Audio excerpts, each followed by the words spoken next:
तो hello guys, कैसे हैं आप सब लोग। आई होप आप सब लोग बढ़िया होंगे। और जैसे कि मैंने आपको पिछली वीडियो में बताया था कि हम 1 मंथ एक्सपीरियंस वीडियो करने वाले हैं। हमें कोरिया में कल 1 मंथ हो गया है, तो हम बताएंगे आज कि हमने क्या क्या चीज़ें एक्सपीरियंस की। इसके लिए आज मेरे साथ आई है मेरी Indian friend Vanshika Kataria. Hello guys. इसे आप जानते हैं, मैंने इसके बारे में पिछली वीडियो में भी मेंशन किया था, आई थिंक ग्रोसरी वीडियो में। हाँ। तो सबसे पहले हम बताएं कि हम लोग कैसे मिले, तो ये बताएगी। तो हम आर्य यूनिवर्सिटी की प्री ओरिएंटेशन थी, मेरे ख्याल से 20 जून को थी, और वहाँ मैंने एक इंडियन नेम देखा। तो फिर मैंने साहिलप्रीत को जूम मीटिंग में ही पर्सनल पे मैसेज किया कि क्या आप इंडिया से हो, एंड तब से हमारी बातचीत स्टार्ट हुई। फिर तब से लेके अब तक हमने सब काम साथ की। जो हमारी फ़ीस थी, जो हमारा वीज़ा एप्लीकेशन था, हमारी फ़्लाइट टिकट्स थी, वो सब हमने साथ में बुक किया था। सारा एक्सपीरियंस साथ में रहा, जहाँ भी साथ में आए। और अगला आज हम करेंगे कि हमने क्या क्या एक्सपीरियंस किया। सबसे पहले हमने बता दिया हम कैसे मिले, और आप बताते हैं हमारी यूनिवर्सिटी कैसी रही। मुझे यूनिवर्सिटी काफ़ी अच्छी लगी। आपने मेरी काफ़ी सारी वीडियोस में, इंस्टा में देखा होगा, रील्स वगैरह में। यूनिवर्सिटी के व्यूज़ काफ़ी अच्छी है। यूनिवर्सिटी काफ़ी बड़ी भी है, और आर्किटेक्चर वाइज भी काफ़ी अच्छी है। तो आप वंशिका बताएगी कि इसे कैसी लगी। यूनिवर्सिटी बहुत सुंदर है यहाँ पे। जब मैं आ रही थी तो एक बार मेरे को टैक्सी का एक्सपीरियंस हुआ, तो वो टैक्सी ड्राइवर ने बोला ये कोरिया की वन ऑफ द सबसे सुंदर यूनिवर्सिटी है। तो यूनिवर्सिटी बहुत सुंदर है सही में। इसमें मतलब इतनी हरियाली है, कोरिया में आपको हरियाली ज़्यादा देखने को मिलेगी नहीं, क्योंकि यहाँ पे नेचुरल रिसोर्सेज कम है। तो यूनिवर्सिटी बहुत सुंदर है, हरी भरी है, और कैंपस इसका बहुत ज़्यादा अच्छा और बहुत डिटेल में बहुत अच्छे से बना रखा है उन लोगों ने कैंपस। तो और काफ़ी बड़ा भी है। काफ़ी बड़ा कैंपस है। हमने अभी तक पूरा कैंपस नहीं, हम सिर्फ वही बिल्डिंग जाते हैं जहाँ हमारी क्लासेस वगैरह लगती हैं, वरना अभी तक हमने घूमा नहीं। हम उसका भी टूर करेंगे और वीडियो डालेंगे। तो आप बताते हैं प्रोफेसर के साथ स्टडी एक्सपीरियंस। मेरे प्रोफेसर के साथ स्टडी एक्सपीरियंस बहुत बढ़िया रहा है अभी तक।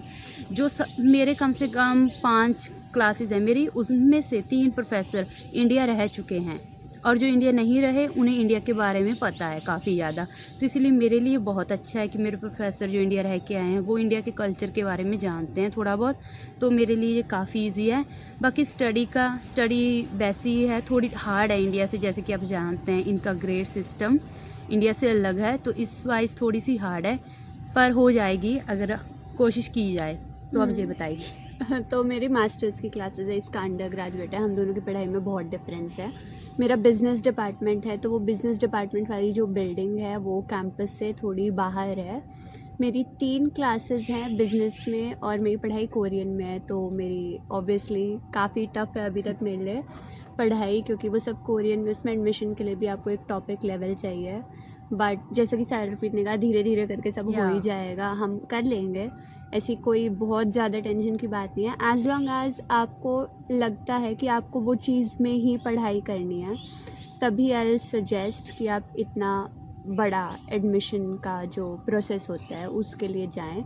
अगर आपको लगता है आपको उस डिपार्टमेंट में, उस चीज़ में इंटरेस्ट नहीं है, लेकिन आप सिर्फ यूनिवर्सिटी में या फिर कोरिया आने के लिए एक कोर्स चूज़ करना चाहते हैं, तो ऐसा ना करें। इंग्लिश में लें, इंग्लिश में ले सकते हैं आप कोर्स, में बिल्कुल, लेकिन मेरा कोर्स इंग्लिश में नहीं है।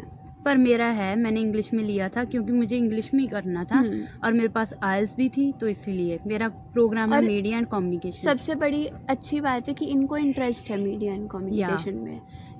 इंटरेस्ट सबसे मेन चीज़ होती है, क्योंकि इंटरेस्ट अगर आपको होगा तो आप वो चीज़ कर ही लोगे, फिर कोई बात नहीं होगी। और रही बात कोरियन सीखने की, जैसे कि इसे तो कोरियन आती है लेकिन मुझे नहीं आती, पर यूनिवर्सिटी आपको कोरियन की क्लासेस प्रोवाइड करती हैं, जिसके लिए आपको क्रेडिट्स भी मिलते हैं और आपके ग्रेड्स में भी ऐड होते हैं। ये बात बढ़िया है कि आप लैंग्वेज भी सीख रहे हैं और आपको उसके नंबर भी मिल रहे हैं, और वो क्लासेस फ्री होती हैं, तो इसलिए ज़्यादा झंझट नहीं है।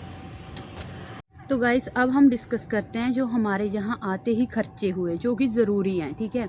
सबसे पहले हमने, जैसे कि मैंने अपनी वीडियो में वैसे तो बताया था, पर हम एक बार डिटेल से बता रहे हैं। जैसे ही हम यहाँ एयरपोर्ट पे उतरे, उसके बाद हमने बस ली थी, क्योंकि टैक्सी वगैरह का हमने नहीं सोचा था, क्योंकि हमारे पास कोरियन नंबर वगैरह नहीं था और ना ही पता था अभी कैसे करते हैं। तो हमने बस ले ली थी, बस से यहाँ आए। और उसके आगे का एक्सपीरियंस, हाँ, तो हमारी बस की पर पर्सन की टिकट थी 17,001। एयरपोर्ट से बस लेना बहुत आसान है। वहाँ एयरपोर्ट के गेट के अंदर ही बस का ऑफिस होता है। आपको बस वहाँ पे आपका जो स्टेशन नंबर है आपको वो पहले पता होना चाहिए। जैसे ही हमें पता था हमारी यूनिवर्सिटी का कौन सा स्टेशन है, हमने वो नंबर उन्हें बोला और उन्होंने हमको उसकी टिकट दे दी। स्टेशन पे लगभग 5 मिनट वेट करने के बाद हमारी बस आ गई थी। उन्होंने ही हमारे सूटकेस अंदर रख दिए थे और फिर वो बस लेके हम अपने यूनिवर्सिटी के स्टेशन पे आ गए। अब नोट करने वाली बात है, हमारी यूनिवर्सिटी का स्टेशन हमारे यहाँ से 5-10 मिनट की वॉक का डिस्टेंस है। और हमारी यूनिवर्सिटी पहाड़ पे, जैसे कि बताया है। हाँ, तो ये सबसे बड़ा टास्क था हमारे लिए, चैलेंज था जहाँ पे आना। पहले तो हम गलत गए, जहाँ पास ही में मेट्रो स्टेशन है नीचे, तो हमें नहीं पता था। तो हमने क्या किया, साइन बोर्ड फॉलो किए और नीचे चले गए। वहाँ जाके देखा चारों ओर सीढ़ियाँ। फिर हम लिफ्ट लेके ऊपर आए और फिर हम अपने बैग कैसे लेके आए वो हम जानते हैं।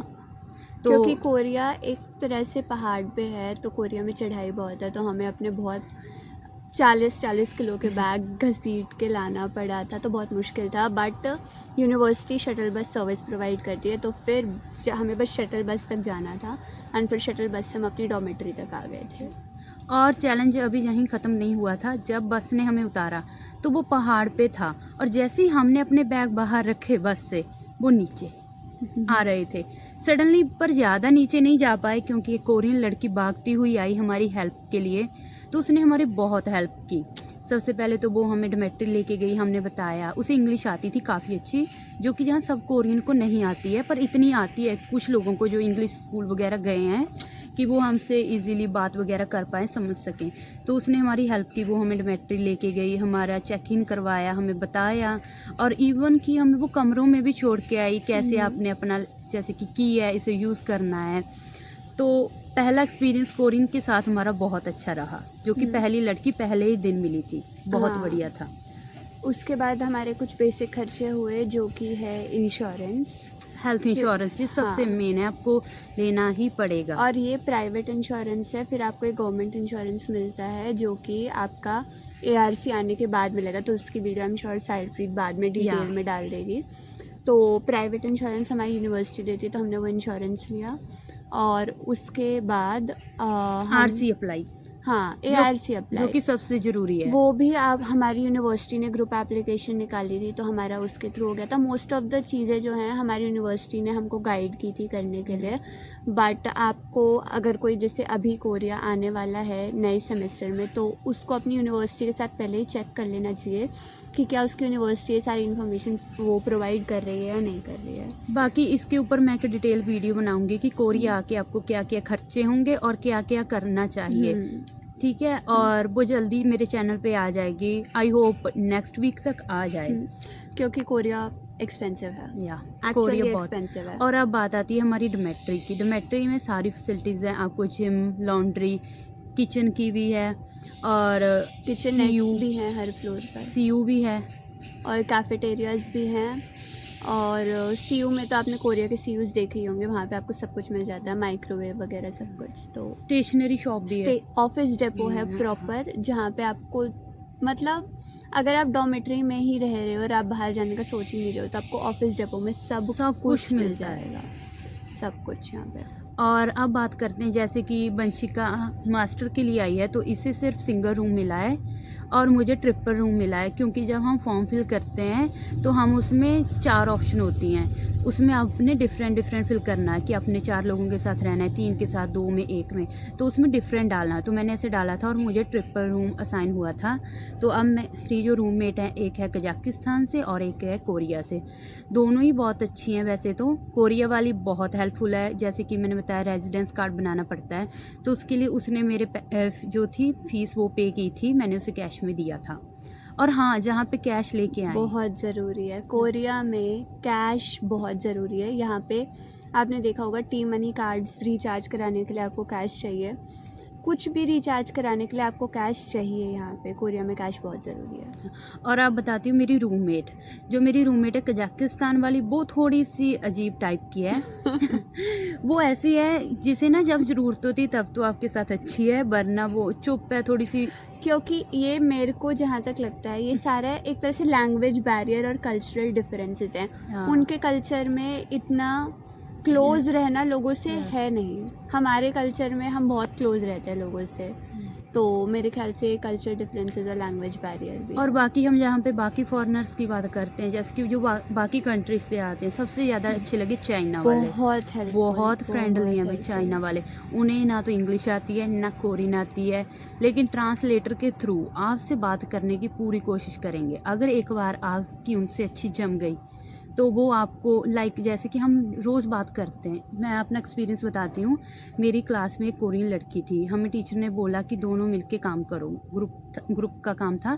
तो पहले दिन हमने अच्छा किया, अच्छी बातें हुई, अच्छी मुझे लगा कि अब तो हम फ्रेंड बन गए।